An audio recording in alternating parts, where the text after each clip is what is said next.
ابھی تک سورہ بقرہ کی مختلف آیتوں کا خلاصہ پیش ہوا۔ جو آیت کریمہ چل رہی تھی وہ یہ کہ اللہ تعالیٰ فرماتا ہے وَاتَّخِذُوا مِن مَقَامِ إِبْرَاهِيمَ مُصَلَّى، بناؤ مقام ابراہیم کو جانماز، نماز پڑھنے کی جگہ۔ اس پر تھوڑی روشنی ڈالی گئی کہ وہ جگہ کیا تھی، وہ پتھر کیا تھا جس پر حضرت ابراہیم علیہ السلام نے غسل کیا۔ جو علامہ اسماعیل حقی علیہ رحمۃ الرضوان نے فرمایا مزید یہ کہ اسی پتھر کو جب حضرت ابراہیم علیہ السلام نے اپنے بیٹے کو اسماعیل علیہ السلام سے فرمایا کہ مجھے اللہ تعالیٰ کا حکم ملا خانہ کعبہ کی تعمیر کریں تو کیا تم میری مدد کرو گے؟ حضرت اسماعیل علیہ السلام نے کہا آپ کا جیسا حکم میں آپ کے تابع۔ حضرت ابراہیم علیہ السلام خانہ کعبہ کی تعمیر پہ لگ گئے، اور جب تعمیر کرنے لگے خانہ کعبہ تو جیسے جیسے دیوار بلند ہوتی تھی تو وہاں پر اپنی زبان میں اس کو پالک بولتے ہیں، جس پر سہارا لے کر کے آدمی دیوار کو اٹھاتا ہے، تو وہی پتھر جس پر حضرت ابراہیم علیہ السلام نے غسل کیا تھا اس پتھر کو بطور پالک آپ نے استعمال کیا۔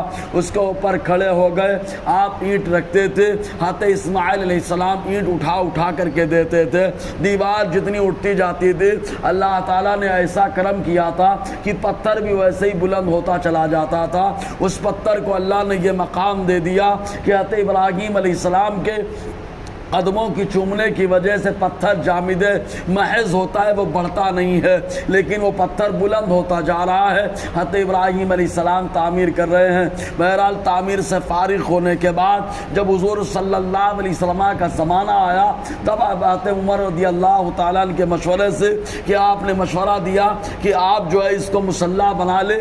اللہ تعالیٰ نے آیت کریمہ نازل فرمائی اور ارشاد فرمایا محبوب عمر صحیح کہتے ہیں، آپ اس کو مصلی بنا لے۔ اب ذرا یہاں پر چند باتیں قابل غور ہے۔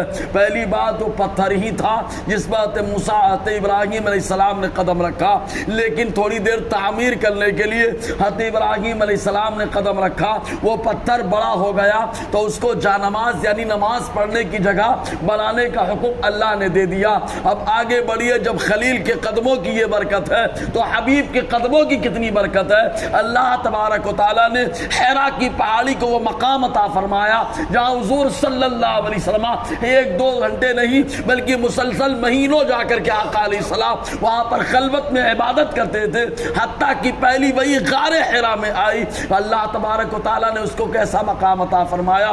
مزید یہ کہ غار سو جب حضور صلی اللہ علیہ وسلم ہجرت فرما کے تشریف لے جا رہے ہیں تو آقا علیہ السلام نے وہاں 3 راتیں گزاری۔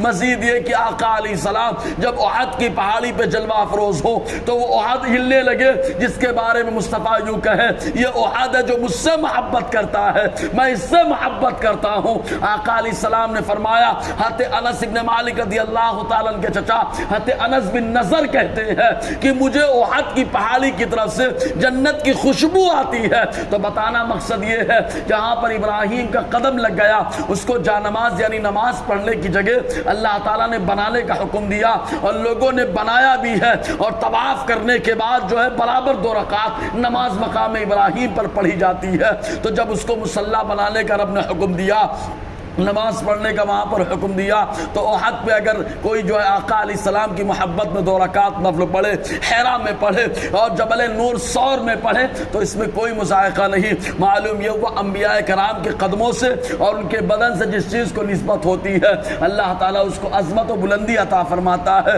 یہی وجہ کہ پتھر کو چوما نہیں جاتا، لیکن حضرت عمر رضی اللہ تعالیٰ عنہ حجر اسود کے بارے میں کہتے ہیں یہ وہی حجر اسود ہے جس کو کالا پتھر کہا جاتا ہے آج کے دور میں، لیکن یہ پتھر جب نازل ہوا علامہ اسماعیل حقی فرماتے ہیں بالکل سفید تھا، لوگوں کے گناہوں کو جذب کرنے کی وجہ سے یہ سیاہ اور کالا ہو گیا۔